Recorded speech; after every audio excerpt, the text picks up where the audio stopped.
Assalomu alaykum hammaga. Bugun pul psixologiyasi kitobini 7-bobiga ham yetib keldik. Bugun erkinlik, ya'ni moliyaviy erkinlik, ya'ni moliyaviy mustaqillik haqida gaplashamiz. 7-bob pul psixologiyasida erkinlik haqida.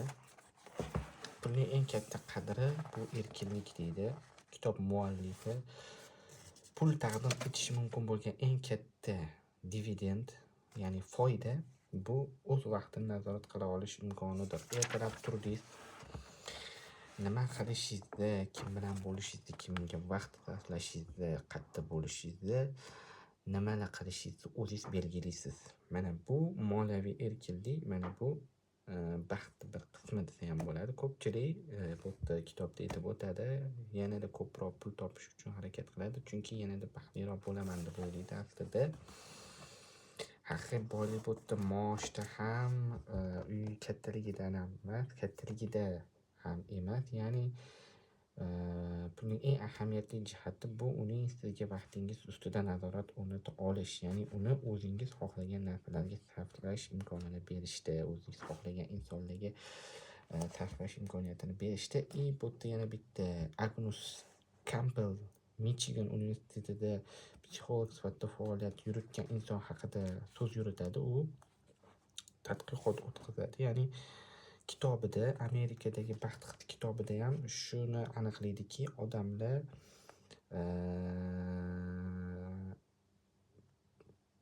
o'zini xohlagan ishini ya'ni o'zini vaqtini boshqargan payti o'zini baxtliroq, yaxshiroq his qilar ekan. Xo'p, 7-bobda qamrab olinadigan ma'lumotlarga keladigan bo'lsak, pulning eng katta qiymati u senga vaqt va mustaqillik berishi.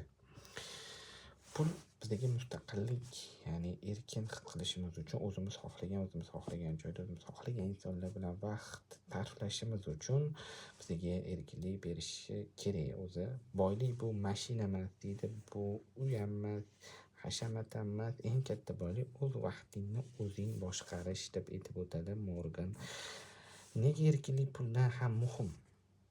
Shu savolga javob berib o'tadi. Odamlar ko'pincha pulni narsa sotib olish uchun xohlaydi odatda, lekin aslida odamlar nazoratni xohlaydi. Men xohlagan payt ishlayman degan holatda xohlaydi. Pul tanlash huquqi.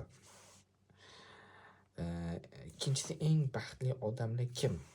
O'zi tadqiqotlar shuni ko'rsatadi. Odam uchun eng katta baxt omili avtonomiya, mustaqillik.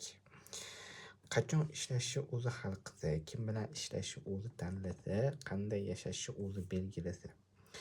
Nega ko'p boy odamlar ham baxtsiz? Chunki ular pulni status uchun ishlatadi, status o'yinlari qilishadi, ko'proq ko'rinish uchun yashaydi, hayotini boshqalar fikriga bog'laydi.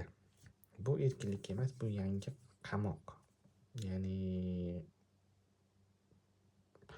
eng aqlli moliyaviy strategiya bu Hauzelning eng oddiy lekin kuchli fikri, pulni vaqt sotib olish uchun ishlat deydi. Masalan, yoqqan ishingni tanlash,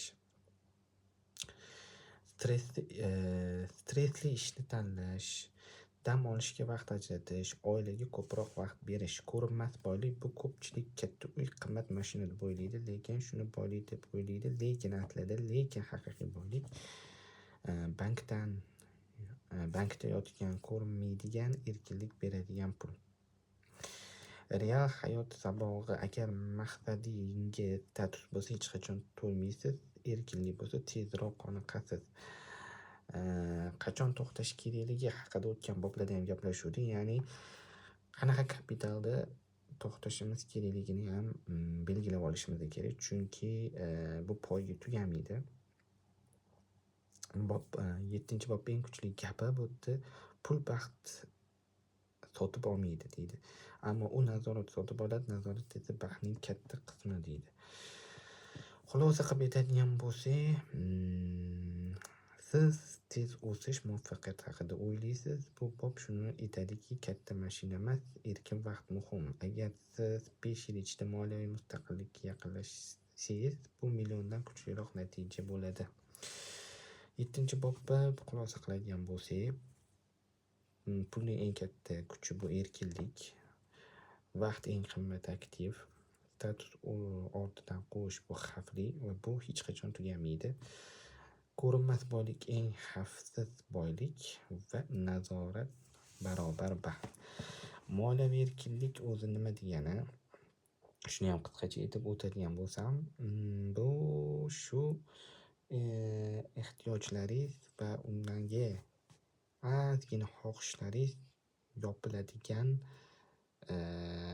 pul kelib turishi. Misol uchun ayrimlarda 10 million, 20 million passiv daromad kelib tursa, ishlamasa ham, misol uchun aksiyalardan qanaqadir investitsiya kiritib qo'ygan joylaridan 10 million, 20 million unga yetyaptimi, ortib qolyaptimi, shundan demak u moliyaviy erkin hisoblanadi o'zi aslida. Mana shu qisqacha tushunchasi moliyaviy erkinlikni. Ko'pchilik bu millioner bo'lish, milliarder bo'lish deb o'ylaydi moliyaviy erkinlikni. Yo'q, qisqacha tushunchasi o'zi shu moliyaviy